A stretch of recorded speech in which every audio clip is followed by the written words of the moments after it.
रामकृष्ण हरी मंडळी, स्वागत आहे तुमचं डेली ब्लॉगिंगच्या 55व्या दिवसात. आज आम्ही चाललेलो आमचं कुळदैवत असणाऱ्या सिद्धनाथाला म्हणजेच म्हसवड या गावी. आणि आमचा हा प्रवास सकाळी 8:15 वाजता चालू झाला होता. मस्तपैकी धुक्यात हरवलेल्या पवनचक्क्या बघत बघत आमचा प्रवास चालू होता. आणि ही मान नदी तर चांगली दुथडी भरून वाहत होती. गेल्या 2 दिवसापूर्वी इथेही मोठा पाऊस झाला आणि या मान नदीच्या पलीकडेच आहे श्री सिद्धनाथाचं मंदिर. म्हसवडला पोहोचायला आम्हाला जवळजवळ 2 तास लागले. आणि खरं सांगायचं झालं तर मी पहिल्यांदाच म्हसवडला गेलो होतो, त्यामुळे एक वेगळीच ऊर्जा माझ्या अंगात होती.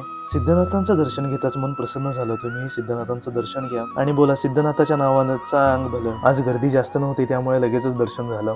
देवाचं दर्शन झालं. आता पोटाचा प्रश्न आमच्या समोर होता, म्हणून आम्ही नाश्त्यासाठी गेलो. दाद्यानं मस्तपैकी पुरी भाजीची ऑर्डर दिली, तर चव मला चांगली लागली. कधी इथे गेलात तर ट्राय करा हॉटेल शिवानीला. नाश्ता करून झाल्यावर आम्ही परत यायला निघालो. येता येता आम्हाला परत 2 देवस्थानं करायची होती.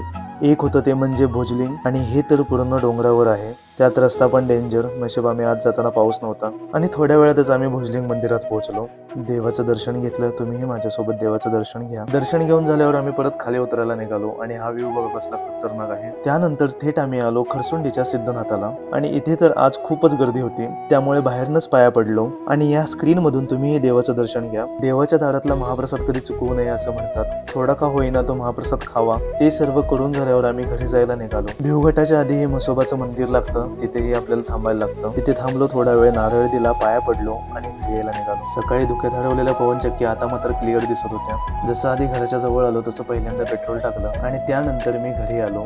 आणि आज जरा जास्तच प्रवास झालाय. घरी येऊन थोडा वेळ आराम केला आणि परत मी गेलो राहणार. माझं काम होतं ते म्हणजे ही कणसं पोत्यात भरून आपल्याला घरी घेऊन जायची होती. तर 2 खेपेत ही सगळी कणसं मी घरी नेऊन टाकली. तर मित्रांनो, आजचा हा व्हिडिओ तुम्हाला कसा वाटला ते कमेंट करून सांगा. व्हिडिओ जास्तीत जास्त शेअर करा, तुमच्या भावाला सपोर्ट करा, जाताना फॉलो तेवढं करा. भेटूया उद्याच अशा एका सुंदर व्हिडिओत. धन्यवाद.